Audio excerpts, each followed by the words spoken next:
Hello વિદ્યાર્થી મિત્રો, આપણે ઉષ્માગતિશાસ્ત્રનો અભ્યાસ કરી રહ્યા છીએ. એમાં મિત્રો આપણે દરેક કોન્સેપ્ટ, દરેક થિયરી, દરેક ન્યુમેરિકલ્સ, દરેક કોયડાનો અભ્યાસ આપણે પૂર્ણ કર્યો. આજના લેક્ચરની અંદર આપણે એમસીક્યુ સોલ્યુશન કરવાના છીએ. એ નીટ, જેડબલઈ, ગુજસેટ અને કોમન એમસીક્યુ ની વાત કરવાના છીએ. સાથે સાથે આ વર્ષે એટલે કે 2020 ની અંદર નીટમાં જે ક્વેશ્ચન આવી ગયા છે એ ક્વેશ્ચનની પણ આપણે ડિસ્કશન કરવાના છીએ. એ સાથે આપણા આ ચેપ્ટરનો અભ્યાસ જે છે એ પૂર્ણ થશે. દરેક મિત્રોએ ઉષ્માગતિશાસ્ત્ર ચેપ્ટર જે છે ખાસ ક્લિયર કરી નાખ્યો છે. આ ચેપ્ટરમાંથી નીટ અને જેડબલઈ માં મિત્રો ક્વેશ્ચન હોય અને હોય જ છે. એટલે ફરજિયાત દરેક મિત્રોએ આ ચેપ્ટરને ફૂલ રિવાઇઝ કરીને ક્લિયર કરી નાખવાનું. હજી તો તમને કાંઈ કસાશ રહી ગઈ હોય તો વારંવાર વિડિયો જોવો, વારંવાર જે છે એનું રિવિઝન કરો, તમને મેડમ મટીરીયલના ક્વેશ્ચનનો જે છે એ સોલ્યુશન કરો. પણ મિત્રો આ ચેપ્ટર આપણને જે છે એ ક્લિયર થઈ જવું જોઈએ. આમાં કોઈ પ્રકારની કચાશ રહેવી જોઈએ નહીં. તો એ ખ્યાલ પડે છે ભાઈ? દરેક મિત્રોને થર્મોડાયનેમિક્સ ચેપ્ટર ક્લિયર થઈ જવું જોઈએ. આખું ફિઝિકલનું ચેપ્ટર હતું. આપણે ખૂબ શાંતિથી 21 લેક્ચર જે છે એ આપણે થર્મોડાયનેમિક્સના ભણ્યા. એટલા માટે મિત્રો આજે આપણે એમસીક્યુ ડિસ્કશન કરી લઈએ. એ સાથે આપણા આ ચેપ્ટરનો અભ્યાસ જે છે આપણે પૂર્ણ જાહેર કરીશું. ક્લિયર? નેક્સ્ટ લેક્ચર થી આપણે નવા ચેપ્ટરની શરૂઆત કરીશું. ઇનઓર્ગેનિક કેમિસ્ટ્રીમાં ફરીવાર આપણે પછી એન્ટર થઈશું. એકાદો ચેપ્ટર જે છે એનું સ્ટડી કરી લઈશું. પછી ફરીવાર જે છે નવા ચેપ્ટરની જે છે એ ડિસ્કશન કરીશું. એટલે કે મિત્રો ફિઝિકલ કેમિસ્ટ્રીમાં થર્મોડાયનેમિક્સનું મહત્વ જે છે ખૂબ વધારે છે. લાસ્ટ લેક્ચરમાં તમને મેં એક ન્યુમેરિકલ્સ ગણાવ્યો હતો. કેટલા ચેપ્ટરના ઇક્વેશનનો ઉપયોગ કર્યો હતો? આપણે 4 ચેપ્ટરના ઇક્વેશનનો ઉપયોગ કર્યો હતો. મોલ કોન્સેપ્ટ આવી ગયું હતું, દ્રવ્ય અવસ્થા આવી ગયું હતું, થર્મોડાયનેમિક્સ આવી ગયું હતું, સંતુલન આવી ગયું હતું. ખ્યાલ છે ને તમને બધાને? એટલે મિત્રો આ ચેપ્ટરનું ખાસ મહત્વ છે. એટલે બધા જ મિત્રો જે છે આ ચેપ્ટર ખાસ ક્લિયર કરી લે. હવે એમસીક્યુ ડિસ્કશન આપણે સ્ટાર્ટ કરીએ. પ્રક્રિયા A to B માટે ડેલ્ટા H જે છે આપણને આવેલી છે. એટલે કે એન્થાલ્પી ફેરફાર જે છે આપણને આપી દીધો છે. આપણને એન્ટ્રોપી ફેરફાર પણ આપી દીધો છે. આ પ્રક્રિયાને આપમેળે થવા માટે નીચેના પૈકી કેટલું તાપમાન જરૂરી હોય છે એ આપણે ફાઇન્ડ આઉટ કરવાનું છે.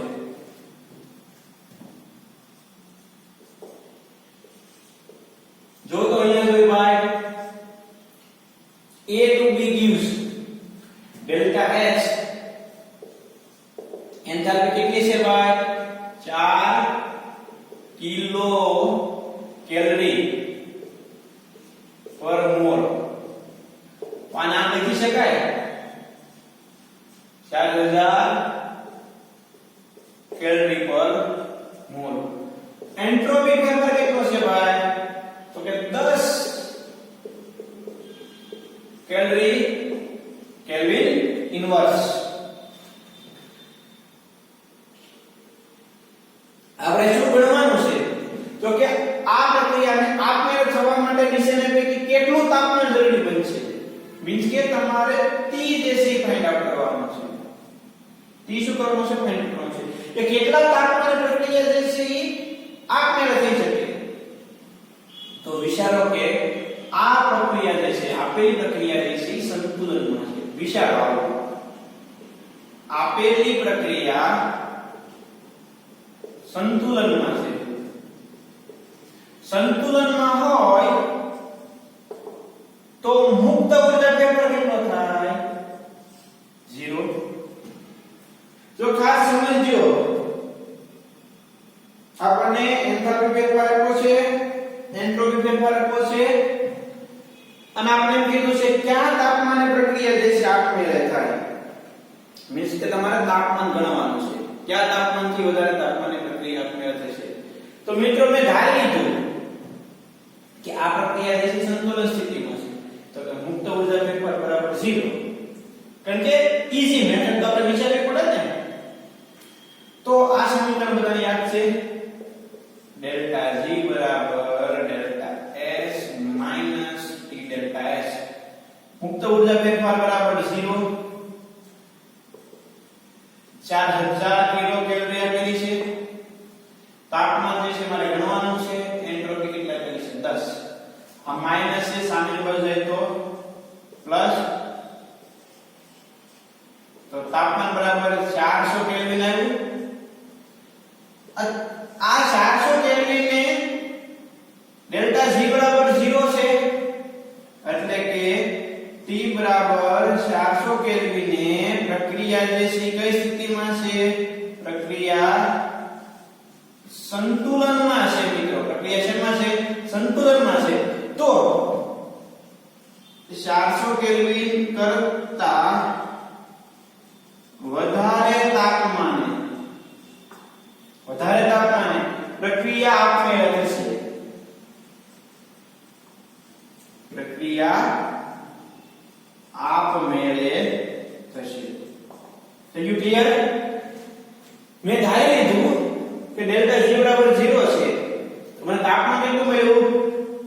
400.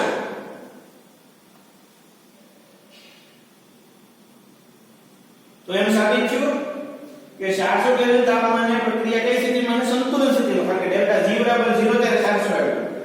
તો એમ કહી શકું કે 400 કરતા વધારે તાપમાન હોય ને તો પ્રક્રિયા આપમેળે થાય. એટલે તાપમાન કેટલું હશે? 500 કેલ્વિન તાપમાન પ્રક્રિયા કેવી રીતે આપમેળે થાય? 400 એટલે કેવી થાય? સંતુલન સ્થિતિમાં થાય. એટલે વિચારવાનું, સમજવાનું. આવી રીતે મિત્રો તમને એન્થાલ્પી અને એન્ટ્રોપી ફેરફાર આપી દે અને તમને એમ કે ક્યારે પ્રક્રિયા આપમેળે થાય, ક્યારે પ્રક્રિયા આપમેળે ન થાય, તો આ પદ્ધતિ દરેક ન્યુમેરિકલ્સ ની અંદર તમારે ઉપયોગ કરવાનો થશે અને તમે જે છે સારા ન્યુમેરિકલ્સ કેલ્ક્યુલેટ કરી શકશો અને તમને આન્સર જે છે મળી જશે. ક્લિયર થતું છે બધાને? ખાસ મિત્રો કે તમને એન્થાલ્પી ફેરફાર અને એન્ટ્રોપી ફેરફાર જે છે દઈ દે, તમને એમ કે પ્રક્રિયા ક્યારે આપમેળે થશે, તો એના માટે આ પદ્ધતિનો જે છે તમારો ઉપયોગ કરવાનો. એટલે જે છે તમને ન્યુમેરિકલ્સ ક્લિયર થઈ જાય. 31મા નંબરનો ન્યુમેરિકલ છે. શું કહે છે ભાઈ? જોવો તો બધા ખાસ. 373 કેલ્વિન તાપમાને કેટલું તાપમાન આપી દીધું છે? લખતું જવાનું આપણે. T બરાબર 373 કેલ્વિન તાપમાને W બરાબર તો કે 36 ગ્રામ પાણી વજન આપ્યું છે આપણે. એટલે બધું અહીં લખતું જવાનું સમજવા માટે. પછી તમને હોશિયાર થઈને પછી વાંધો નથી, એટલે શીખીએ છીએ લખવું પડે. 373 કેલ્વિન તાપમાને 36 ગ્રામ પાણીને ઉકાળીને તે જ તાપમાન ધરાવતી બાષ્પમાં રૂપાંતર કરવામાં આવે. આટલું જ તાપમાન ધરાવતી બાષ્પ બનાવવામાં આવે ત્યારે પ્રણાલીની એન્ટ્રોપીમાં શું ફેરફાર થશે? એટલે એન્ટ્રોપી ડેલ્ટા S આપણે કેલ્ક્યુલેટ કરવાનો છે. પાણીની બાષ્પાયન ઉષ્મા દીધેલી છે. બાષ્પાયન ઉષ્મા એટલે ડેલ્ટા S કેટલી આપેલી છે ભાઈ? 97-20 કેલરી મોલ ઇન્વર્સ. તો શું કરશું ભાઈ?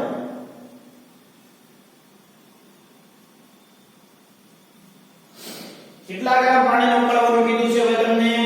જો તો ભાઈ ખાસ વિચારજો શું કરશું એમ કહેવાનું છે તમારે. તો કે આટલા ગ્રામ પાણી એટલે એની 1 મોલ માટે છે. જો અહીંયા ડેલ્ટા S ગણવાનું છે આટલા પાણી માટે.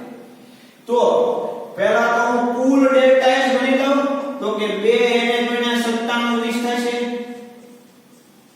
આટલી ઉષ્મા મુક્ત થાય છે કારણ કે મોલ બરાબર 36 વજનના છેદમાં પાણી વિતરણ કેટલા મોલ આવ્યા? 2 મોલ આવ્યા. એટલે મેં 2 ને મલ્ટીપ્લાય કરી નાખ્યા.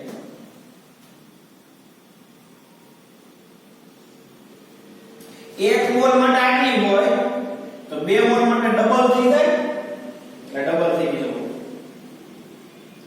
ડેલ્ટા S માટે ગણવાનું છે ભાઈ. શું ગણવાનું છે? Delta S. તો શું કરવાનું? આપણે બધાને ખબર છે ડેલ્ટા S બાષ્પાયન બરાબર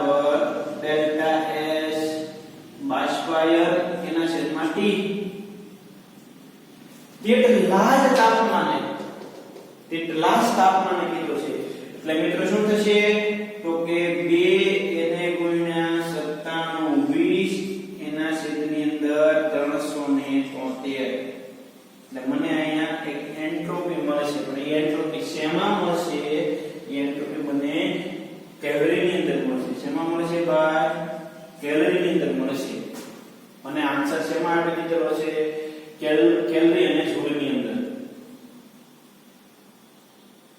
ખાસ ક્લિયર થાય છે મેં શું કર્યું ભાઈ શું આપેલું છે તો કે 373 કેલ્વિન તાપમાન છે 36 ગ્રામ પાણી છે 1 મોલ માટેની બાષ્પીય એન્થાલ્પી આટલી છે 97 કેલરી મોલ ઇન્વર્સ 2 મોલ પાણી આપ્યું છે એટલે બાષ્પીય એન્થાલ્પી ડબલ થઈ જાય એટલે 2 વડે મલ્ટીપ્લાય કર્યું ડેલ્ટા S ગણવાનું છે ડેલ્ટા S બાષ્પીય ક્વોન્ટિટી 2 એને ગુણ્યા 97 છે એટલે 373 એટલે મને આન્સર છે ને કેમાં મળશે કેલરીમાં મળશે ક્લિયર આ ઇક્વેશન બધાને યાદ છે ડેલ્ટા S બાષ્પીય બરાબર ડેલ્ટા S બાષ્પીય જુઓ પાણીના પેલામાં મોલ ગણ્યા 1 મોલ માટે હતી એટલે 2 વડે મલ્ટીપ્લાય કર્યા એટલે 2 વડે મલ્ટીપ્લાય 99 19 440 આવ્યું 372 કેલરી કેલ્વિન ઇન્વર્સ કેટલા 52.12 કેલરી કેલ્વિન ઇન્વર્સ આમાં આપેલા નથી આમાં કિલો કેલરી છે એટલે એ આન્સર નહીં આવે તો શું કર્યું તો કે કેલરી ને મારે જૂલમાં કન્વર્ટ કરી નાખવાના જૂલમાં કન્વર્ટ કરવા માટે 4.184 વડે મલ્ટીપ્લાય કરવા પડે એને મલ્ટીપ્લાય કરે એટલે 218.07 જૂલ કેલ્વિન નો આન્સર આવ્યો એટલે બી આન્સર આવ્યો આ કેલરીમાં છે એક પણ એબીસીડી સાથે મેચ નથી થતો તો મિત્રો મારે કેલરી ને શેમાં કન્વર્ટ કરવા પડે જૂલમાં કન્વર્ટ કરવા પડે તો કે 1 કેલરી બરાબર 4.184 જૂલ જો અહીંયા કેટલો આન્સર આવશે બધાને ખ્યાલ છે કેટલો આવશે 52.12 કેટલો આન્સર આવશે 52.12 કેલરી કેલ્વિન ઇન્વર્સ કારણ કે અપોન ટી છે 1 કેલરી બરાબર કેટલા છે 1 કેલરી બરાબર 4.184 જૂલ તો 52.12 કેલરી બરાબર કેટલા થાય તો કે 4.184 ગુણ્યા 52.12 એટલે હું આન્સર આવશે 218.07 જૂલ કેલ્વિન ઇન્વર્સ આપણો આ ડેલ્ટા H આપણો આ આન્સર એકમ રૂપાંતરિત કરવાનું ભૂલવાનું નહીં કયો આન્સર સેટ થશે એ ખાસ ચેક કરી લેવાનું એટલે જે છે આપણને પ્રોબ્લેમ પડે નહીં ઓકે તો આન્સર શું હશે ભાઈ એની અંદર બી આન્સર આવશે આગળ 30 નંબરનો જે છે ન્યુમેરિકલ છે I2 solid gives I2 gas I2 solid gives I2 gas તાપમાન આપેલું છે કેટલું આપેલું છે ભાઈ તાપમાન તો 147 સેલ્સિયસ તો પ્રક્રિયા ઉષ્માનું મૂલ્ય 57 કિલો જૂલ મોલ ઇન્વર્સ થાય તો આપેલ પ્રક્રિયા માટે એન્ટ્રોપી કેટલી થાય ડેલ્ટા H આપ્યો છે કેટલો આપ્યો છે ભાઈ તો કે 57.3 કિલો જૂલ મોલ ઇન્વર્સ તો એન્ટ્રોપી જે છે મારે કેલ્ક્યુલેટ કરવાની છે તો શું થશે ભાઈ એન્ટ્રોપી કેટલી થશે તો કે એન્ટ્રોપી માટેનું ઇક્વેશન છે ડેલ્ટા H બરાબર ડેલ્ટા S અપોન T તો આ મારે કેલ્ક્યુલેટમાં કન્વર્ટ કરવા પડે એટલે 273 + 147 એટલે 0 જે 1 7 ને 5 12 નો ગોળો દેવિક 2 ને 420 કેલ્વિન ક્યાં બરોબર થાય પણ આવડે છે બાદ થઈ ગયું સરવાળો છે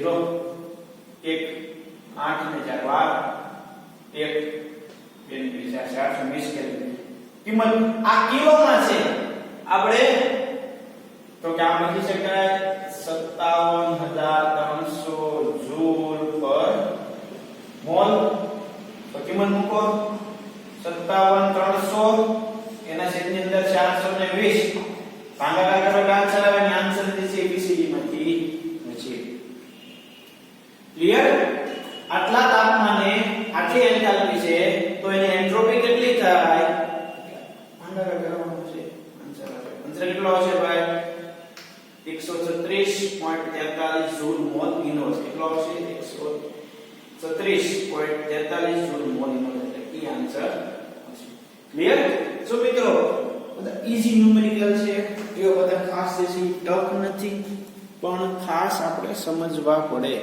તો સમજી લીધેલા હોય તો આગળ જે છે આપણને બહુ બધો જે છે બેનિફિટ રહે આપણને કોઈ પણ પ્રકારનો એમાં પ્રોબ્લેમ ન આવે ઓકે તો ખાસ જોજો શાંતિથી વિચારજો હું કઈ પદ્ધતિથી ગણાવું છું તમે જોતા જજો તમને જે છે ગણવાની મજા આવશે બરોબર 37 H gas with H2 gas એટલે આ પ્રક્રિયા માટે જે છે આપણે પ્રક્રિયા કરેલી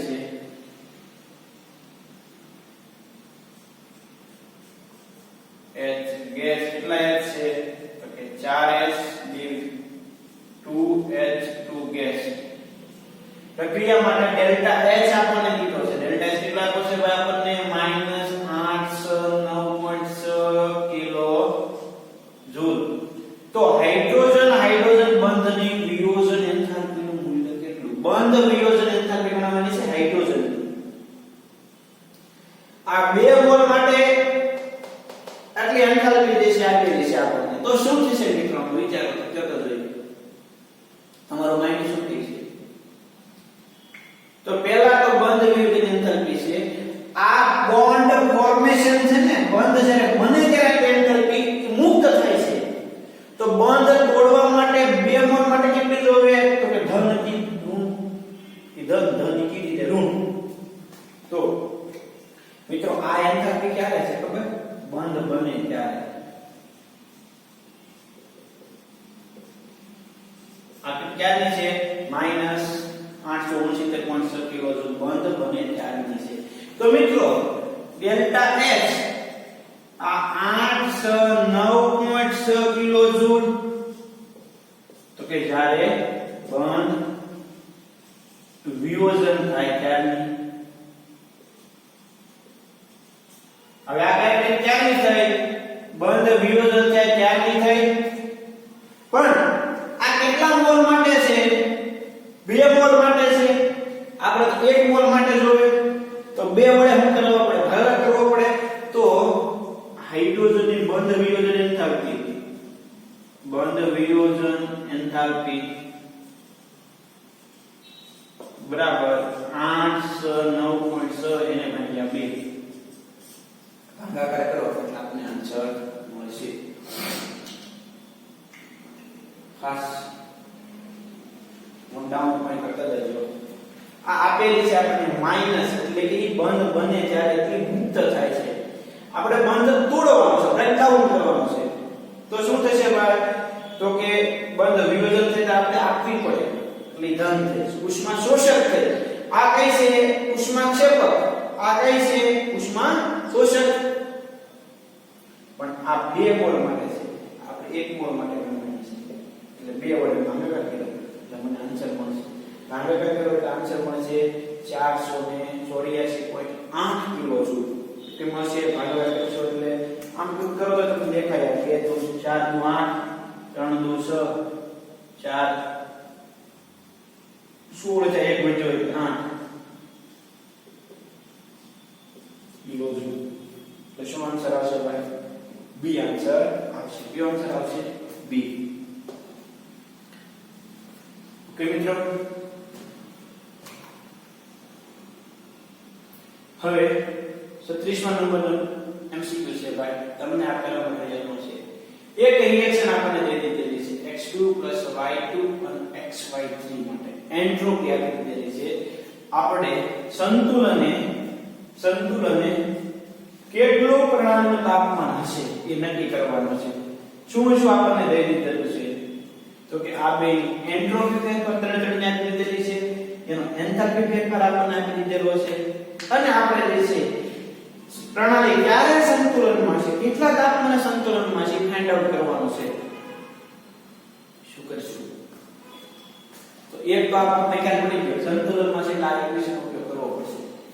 આ 0 લેવું પડશે, આ ગણવું પડશે.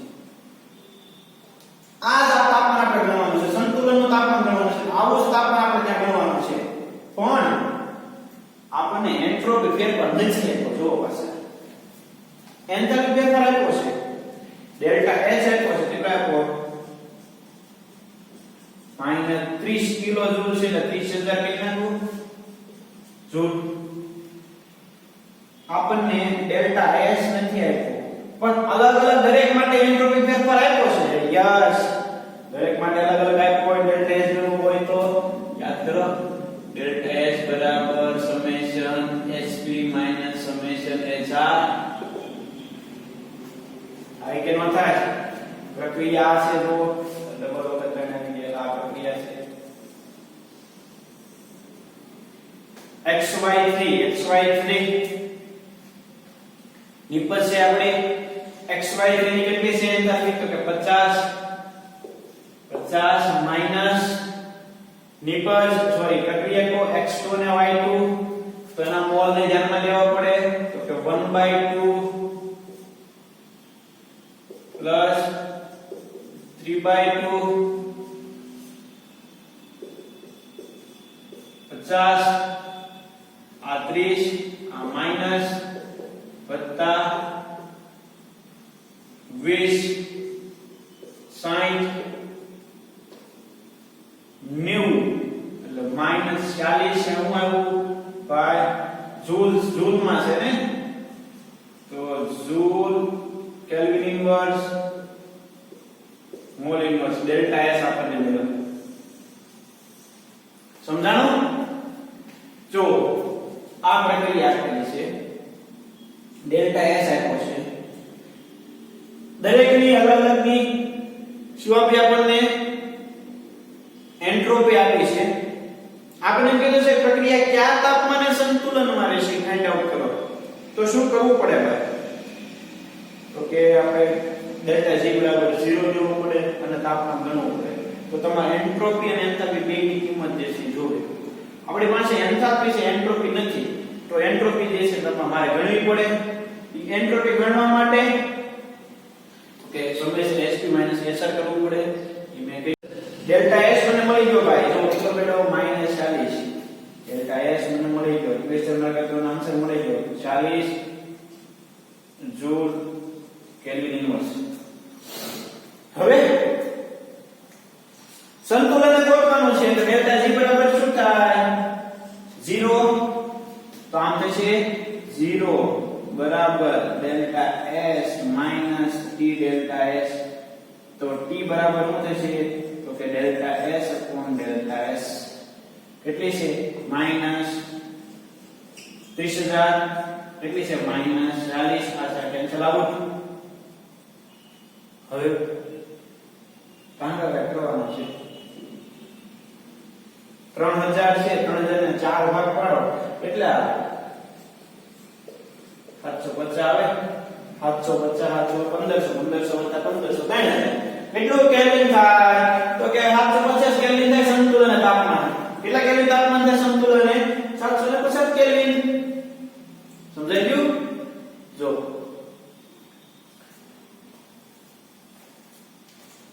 અલગ અલગ દરેકની એન્ટ્રોપી આપી છે, પ્રક્રિયા લીધી છે, ડેલ્ટા S આપ્યો છે.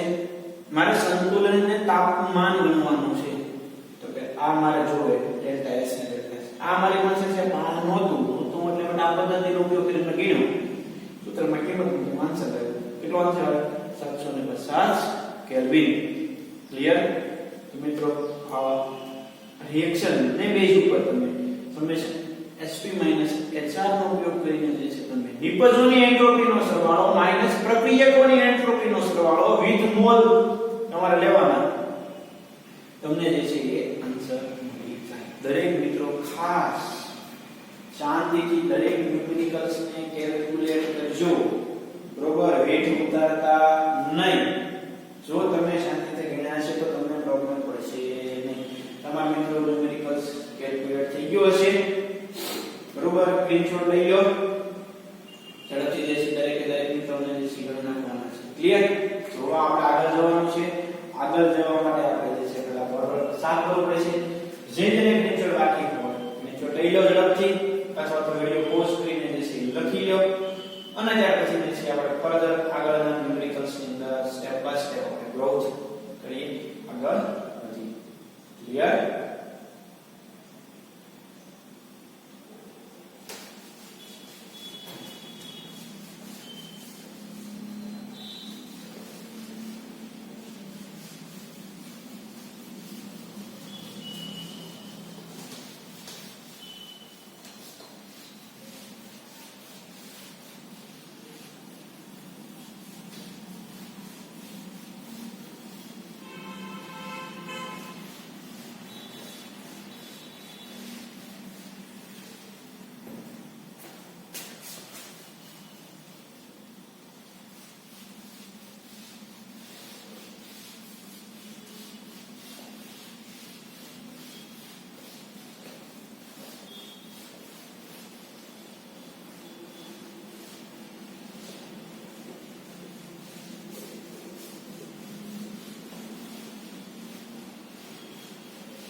આગળ મિત્રો 38 નંબરનો ક્વેશ્ચન છે 298 કેલ્વિન તાપમાને 1.1 વોલ્ટ કોષ પોટેન્શિયલ 38 નંબર છે ઈ સેલ આપણને આપ્યો છે 1.1 વોલ્ટ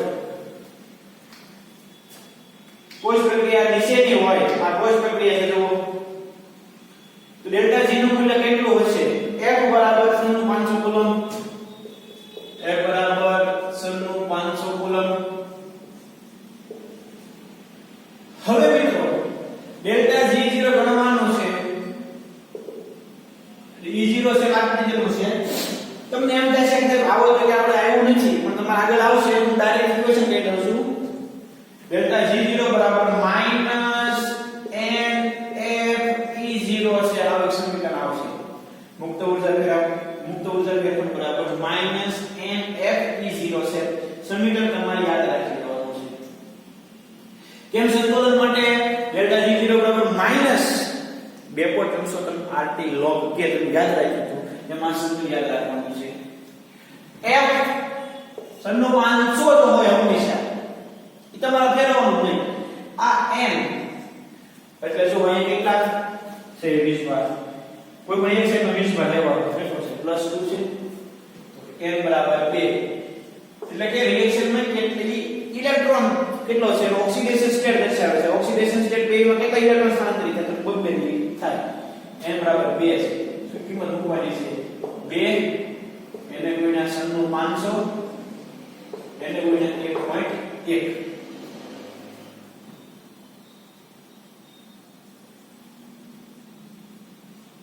કરો ગુણાકાર અને આન્સર લાવો એટલે જે છે આપણને આન્સર મળી જશે ક્લિયર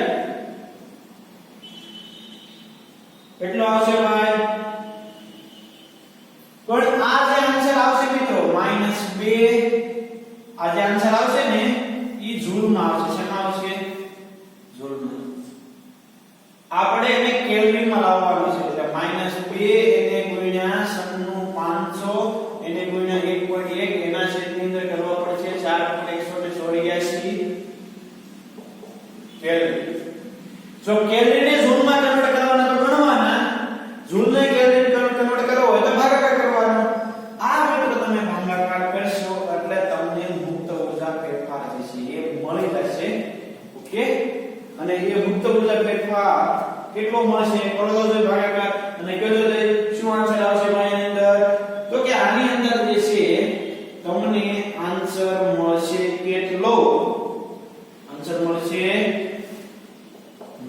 -50 કેલ્વિન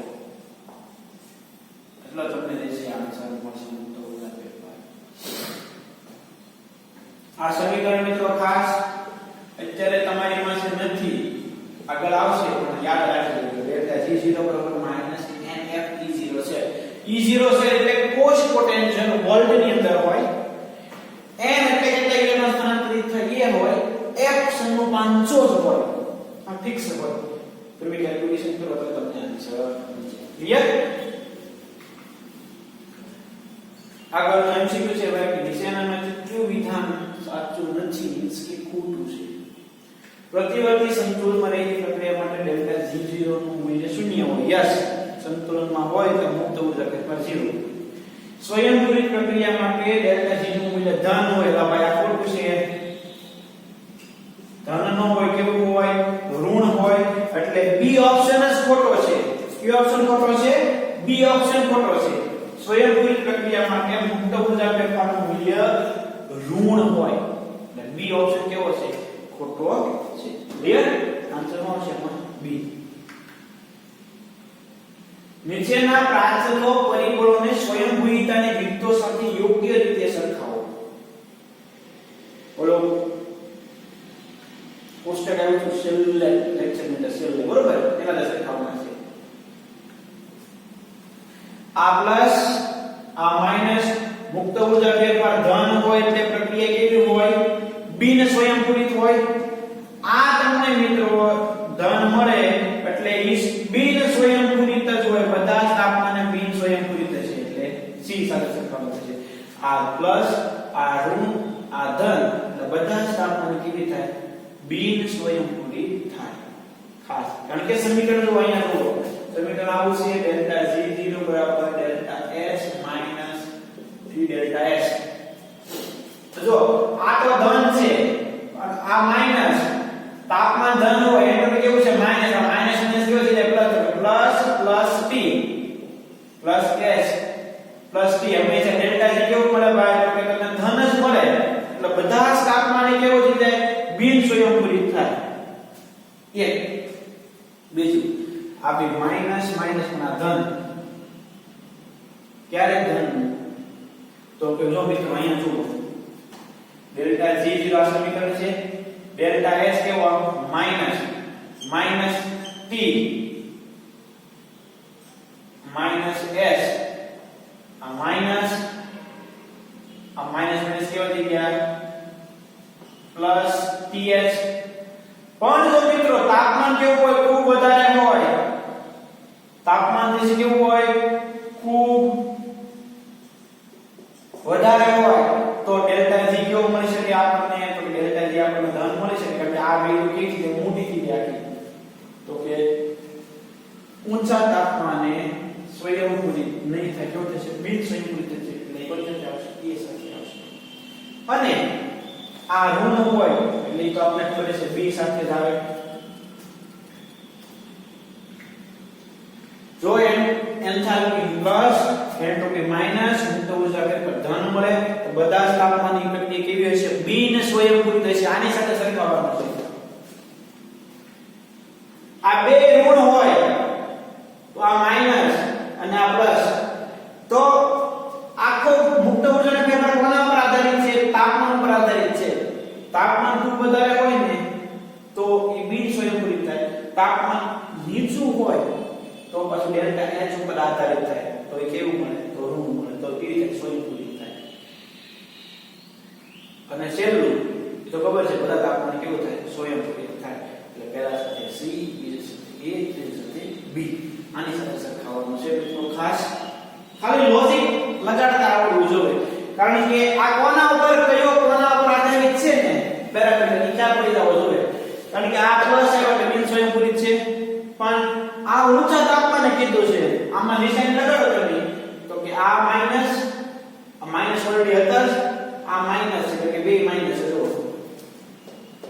આ માઈનસ માઈનસ પ્લસ થઈ ગયા તો આ મુક્ત ઉર્જા ફેરફાર ધન ક્યારે મળે? હવે તો કે તાપમાન હોય, તાપમાન પર નક્કી થઈ ગયું. એટલે તાપમાન ખૂબ વધારે હોય તો જ આ ધન મળે. તો ઊંચા તાપમાને કેવું છે? બિન સ્વયંપૂરિત થાય. આ તાપમાન નીચું હોય તો આના પર આધારિત થાય.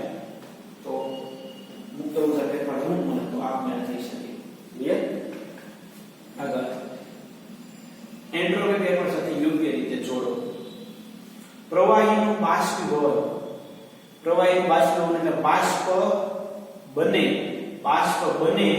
એટલે એન્ટ્રોપી શું થાય ભાઈ? એન્ટ્રોપી શું થાય? વધે. એન્ટ્રોપી વધે એટલે એન્ટ્રોપી હંમેશા કેવી મળવાની? તમને ધન મળવાની છે. ડેલ્ટા એસ ધન અને બધા તાપમાને પ્રક્રિયા કેવી? બિન સ્વયંપૂરી. તો ડેલ્ટા એસ હંમેશા ઋણ હોય. આદર્શ વાયુનું પ્રતિવર્તી વિસ્તરણ ડેલ્ટા એચ બરાબર 0 આ એ મિત્રો આને આધારે લાસ્ટ યર નીટ ની અંદર ક્વેશ્ચન આવ્યો તો છેલ્લે ફરીવાર પાછો આવશે. આદર્શ વાયુનું પ્રતિવર્તી વિસ્તરણ એટલે ઉષ્મા બરાબર 0, એન્ટ્રોપી બરાબર 0, કાર્ય બરાબર 0, બધા બરાબર 0. આદર્શ વાયુ માટે બધું 0. આગળ નીટ ની અંદર ક્વેશ્ચન હતો, લાસ્ટ ક્વેશ્ચન જે છે આપણે ઈ જ આવશે. બરોબર? ખ્યાલ પડ્યો? પ્રવાહીનું બાષ્પીભવન એટલે પ્રવાહી બાષ્પમાં રૂપાંતર થયું, વાયુ બન્યો એટલે એન્ટ્રોપી વધી, એટલે ડેલ્ટા એચ ધન આવવાનું છે. ડેલ્ટા એચ ધન બધા જ તાપમાને બિન સ્વયંપૂરિત હોય તો ડેલ્ટા એચ હંમેશા આપણને કેવું મળે? ઋણ જ મળે. અને આદર્શ વાયુનું પ્રતિવર્તી વિસ્તરણ થાય. આદર્શ વાયુ માટે પ્રતિવર્તી વિસ્તરણ કેવું? એટલે એન્ટ્રોપી બરાબર 0. પહેલા સાથે B, બીજા સાથે C, ત્રીજા સાથે E. ક્લિયર? નાના પોઈન્ટ જે છે નોટ ડાઉન કરતા જવાનું એટલે તમને જે શીખવા ન પડે, તમને જે શીખે વિદ્યાર્થી. લાસ્ટ જે છે થર્ડ નંબરનું ઈ છેલ્લે આપણે હમણાં આવશે. બરોબર? પરિવાર આદર્શ વાયુ માટે વાત કરવાની આવશે. લાસ્ટ યર 2020 રીતનો ઓપરેશન છે એટલે તમને જે શીખે છે. આગળ હવે કારણ અને વિધાન 55 નંબરનો ક્વેશ્ચન છે કે બધા વિધાન એ બધા જ કાર્બનિક સંયોજનના દહનની પ્રક્રિયા ઉષ્માક્ષેપક છે. યસ, કોઈ પણ પદાર્થનું દહન કરો એટલે એ ઉષ્માક્ષેપક થાય, એટલે એ વિધાન ખરું છે, સાચું છે. આ બધા જ તત્વોની પ્રમાણિત સ્થિતિમાં એન્થાલ્પીનું મૂલ્ય 0 હોય. બધા જ તત્વોની પ્રમાણિત સ્થિતિમાં એન્થાલ્પીનું મૂલ્ય 0 હોય. આ ખરું છે. બે વિધાન અને કારણ ખરા છે, પણ દહન પ્રક્રિયા એ ઉષ્માક્ષેપક હોય એની આ સમજૂતી નથી. એટલે કે એ અને આ બંને ખરા છે, પણ આ એ ની સાચી સમજૂતી આપતું નથી. બે કેવા છે? ખરા વિધાન છે, પણ એ આ એની સમજૂતી આપતું નથી. એટલે કેવો આન્સર આવશે? અંદર બી આન્સર આવશે. ઓકે? દહન એન્થાલ્પી ઉષ્માક્ષેપક છે. બધા જ તત્વોની પ્રમાણ સ્થિતિમાં એન્થાલ્પીનું મૂલ્ય 0 હોય, એટલે કે આ બે ખરા છે, પણ R એ ની સાચી સમજૂતી આપતું નથી. બી આન્સર આવશે. 56 નંબર વિધાન એ સ્વયંભૂરિત પ્રક્રિયા અપ્રતિવર્તી પ્રક્રિયા છે. સ્વયંભૂરિત પ્રક્રિયા કેવી છે? અપ્રતિવર્તી છે અને કોઈ બાહ્ય પરિબળ વડે જ પ્રતિવર્તી કરી શકાય. અપ્રતિવર્તી પ્રક્રિયા આપમેળે ન થતી હોય, તમે બહારથી ઉષ્મા આપો, બહારથી તમે તાપમાન આપો, તમે બહારથી કાર્ય કરો તો પ્રક્રિયા થાય. એટલે કે સ્વયંભૂરિત પ્રક્રિયા અપ્રતિવર્તી છે અને કોઈ બાહ્ય પરિબળ વડે તમે પ્રતિવર્તી કરી શકો, એટલે પુરોગામીને પ્રતિક્રિયા કરી શકાય. યસ, વિધાન એ ખરું છે. કારણ સ્વયંભૂરિતા માટે એન્થાલ્પીનો ઘટાડો એ મહત્વનો ભાગ ભજવે છે. યસ, સ્વયંભૂરિતા માટે એન્થાલ્પીનો ઘટાડો એ મહત્વનો ભાગ ભજવે છે.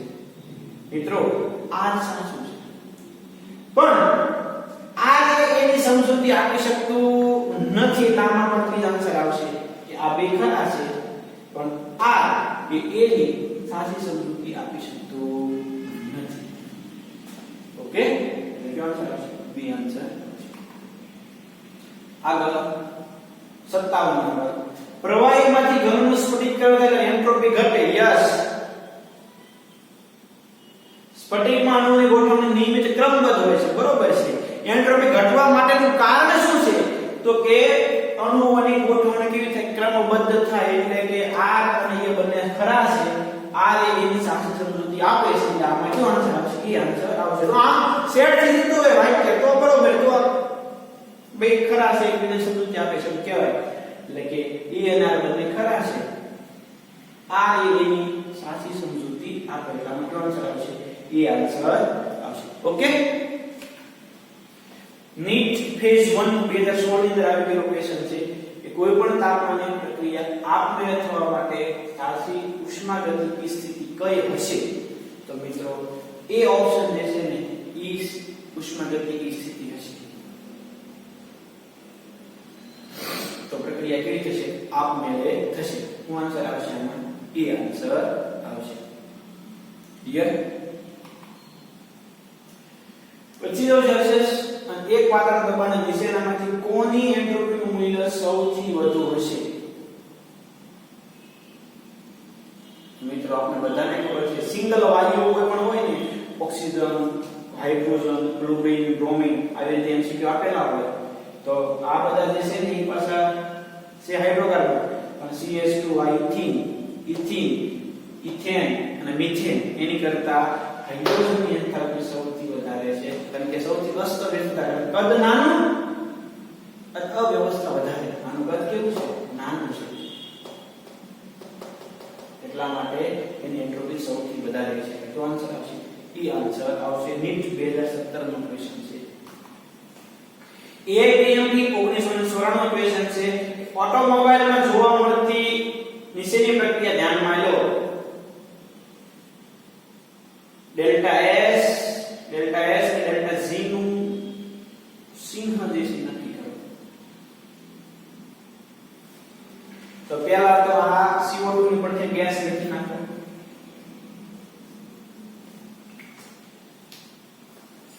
આપણે ખબર છે કોઈ પણ દહનની પ્રક્રિયા કેવી હોય? દહનની પ્રક્રિયા તો કે ઉષ્મા ક્ષેપક, એટલે ડેલ્ટા S કેવો આવશે? નેગેટિવ આવશે. અહીંયા 25 ને 2 27 મોલ વાયુ છે. અહીંયા એના કરતા વધી જાય. જો વાયુની સંખ્યા વધી એટલે ડેલ્ટા S કેવું આવે? પોઝિટિવ આવે. દહનની પ્રક્રિયા એ આપમેળે થતી પ્રક્રિયા છે એટલે ડેલ્ટા G કેવું આવે? નેગેટિવ આવે. માઈનસ પ્લસ માઈનસ હોય એટલે કે બી આન્સર આવશે. એક વખત દહન શરૂ કરી દીધું પછી પ્રક્રિયા ચાર્જ કરે. ઉષ્માક્ષેપકની પ્રક્રિયા હોય એટલે delta S negative, enthalpy negative હોય. અહીંયા 27 મોલ વાયુ છે, સામેના કરતા વધી ગયા. તમે જોવો તો તમને ખબર પડે 37 ને 32 ને 34 છે. વધ્યા વાયુના મોલ વધ્યા એટલે એન્ટ્રોપી વધી, પોઝિટિવ આવે. મુક્ત ઉર્જા પણ હંમેશા નેગેટિવ છે, એટલા માટે માઈનસ પ્લસ માઈનસ આન્સર આવે. બી આન્સર આવે. એ 1994 નું ક્વેશ્ચન છે ભાઈ. તો જો આપણે MCQ ને મિત્રો શાંતિથી સમજવાનું અને વિચારી લેવાનું. હું આન્સર આપું, તમારે MCQ શું કરાય? હું તમને આન્સર આપું છું, તમારે MCQ ટેપ ઓગો વિડિયો પોઝ કરી દેવાનો, પછી તમારે MCQ જોવાનું, MCQ રીડ કરવાનું, સમજવાનું, પછી હું જે તમને આન્સર કરું તમારે સાંભળવાનું, જે સમજાવું સમજવાનું. ડાયરેક્ટ વિડિયો જવા દેવાનો, તમારે વિચારવાનું એવું નહીં કરવાનું. પહેલા વિચારવાનું કે આમાં કયું લોજિક એપ્લાય થઈ શકે, આમાં શું થઈ શકે, કેમ થશે, પછી તમારે વિશે આન્સર લખવાનું. APMP 1995 નો ક્વેશ્ચન છે કે 400 કેલ્વિન તાપમાને શિષ્ટ ટુ પેન્ટિંગ, ટ્રાન્સ ટુ પેન્ટિંગ માં સમઘનીકરણની પ્રક્રિયા માટે પ્રમાણિત મુક્ત ઉર્જા ફેરફાર -3.67 કિલોજૂલ મળશે. તો વધુ ટ્રાન્સ ટુ પેન્ટિંગ પ્રક્રિયા માટે ઉમેરવામાં આવે તો એલા ભાઈ આ કઈ પ્રક્રિયા છે? પ્રતિવર્તી પ્રક્રિયા છે. તો આ ઉમેરો તો આ બને, આ ઉમેરો તો આ બને, કારણ કે મુક્ત ઉર્જા માઈનસ એટલે પ્રક્રિયા આપમેળે થશે, એ પાકું છે. જો હું આને ઉમેરું તો આ બને, આને ઉમેરું તો આ બને, તો હું ઉમેરું છું ટ્રાન્સ ટુ પેન્ટિન ઉમેરું છું એટલે આને ઉમેરું તો આ બને, કારણ કે કેવી છે આમાંથી આમાં જાય પ્રક્રિયા અને રિવર્સ પણ આવી શકે, ફોરવર્ડ પણ જઈ શકે, બેકવર્ડ પણ આવી શકે, એટલે વધુ શિષ્ટ ટુ પેન્ટિન બનશે. પ્રતિવર્તી પ્રક્રિયા છે, મુક્ત ઉર્જા ફેરફાર નેગેટિવ છે એટલે ફોરવર્ડમાં અને બેકવર્ડમાં એટલે જાય પણ શકે અને આવી પણ શકે. હવે હું જેને ઉમેરું ને એની સામેની બાજુની નિપજ બને. જો આને ઉમેરું તો આ બને, આને ઉમેરું તો આ બને, હું આને ઉમેરું છું તો હું શિષ્ટ ટુ પેન્ટિન બનશે. એ આન્સર આવે. ક્લિયર? નીટ 2020 નો ક્વેશ્ચન છે. એક આદર્શ વાયુ માટે સમોષ્મી પરિસ્થિતિ હેઠળ થતું મુક્ત વિસ્તરણનો કરો વિકલ્પ પસંદ કરો. મેં તમને કીધું ઉષ્માનો ફેરફાર 0, તાપમાન 0, કાર્ય 0, એન્ટ્રોપી 0. તો આન્સર શું આવી શકે ભાઈ? એ આન્સર આવી શકે. અને લખું તો લખી નાખો ડેલ્ટા S બરાબર પણ 0. ક્લિયર? આદર્શ વાયુ માટે સમોષ્મી પરિસ્થિતિ હેઠળ થતું વિસ્તરણ માટેનો કરો વિકલ્પ ઉષ્માનો ફેરફાર Q બરાબર 0, ડેલ્ટા T બરાબર 0, કાર્ય બરાબર 0, એન્ટ્રોપી ફેરફાર બરાબર 0. ઓકે, એટલે આન્સર આવે એ આન્સર આવશે નીટ 2020. તો આખો ચેપ્ટર મિત્રો ખૂબ શાંતિથી અને બંને એટલું જે છે એ ઈઝી રીતે આપણે સ્ટડી કર્યા. દરેક મિત્રોએ ખાસ આખો ચેપ્ટર જે છે તૈયાર કરજો. આપણે 21 લેક્ચર એટલે કે આપણે 6 વીક કરતાંય તે વધારે આ ચેપ્ટરનો અભ્યાસ કર્યો, 1.5 મહિના જેવું. એટલે તમને હવે બધી વસ્તુ ક્લિયર થઈ ગઈ હશે. ખાસ દરેક મિત્રોએ જે છે દરેક પોઈન્ટને ક્લિયર કરજો, દરેક ઇક્વેશનને યાદ રાખજો. તમારી રીતે તમે શોર્ટકટ, તમારી રીતે તમે જે છે અલગ સમજવા માટે બોર્ડવર્કનું જે છે બુક બનાવી હોય એ બધા જે છે જોતા રહેજો. એમાં જે છે વારંવાર રિવિઝન કરજો. એક વખત ને 2 વખત 3 વખત તમે રિવિઝન કરશો એટલે દરેક કોન્સેપ્ટ જે છે તમને સેટ થઈ જશે. પણ મિત્રો ક્યાંય જે છે કચાશ રહેવી જોઈએ નહીં. ઓકે, તો મિત્રો આજે આપણે થર્મોડાયનેમિક ચેપ્ટર જે છે પૂરું કરીએ છીએ. આવતા લેક્ચરમાં આપણે નવા ચેપ્ટરની જે છે શરૂઆત કરીશું. ઓકે, તો આજે આપણે આ ચેપ્ટરને પૂરું કરી આજનો લેક્ચર જે છે આપણે પૂરો કરીએ છીએ. નેક્સ્ટ લેક્ચરમાં આનાથી આગળ નવા ચેપ્ટરની જે છે એ શરૂઆત કરીશું. ચેપ્ટર છે પાર્ટ 2 નું હશે. આપણે જે છે એ આવતા લેક્ચરની અંદર એ ડિસ્કશન કરવા માટે મળીએ છીએ. Okay, thank you.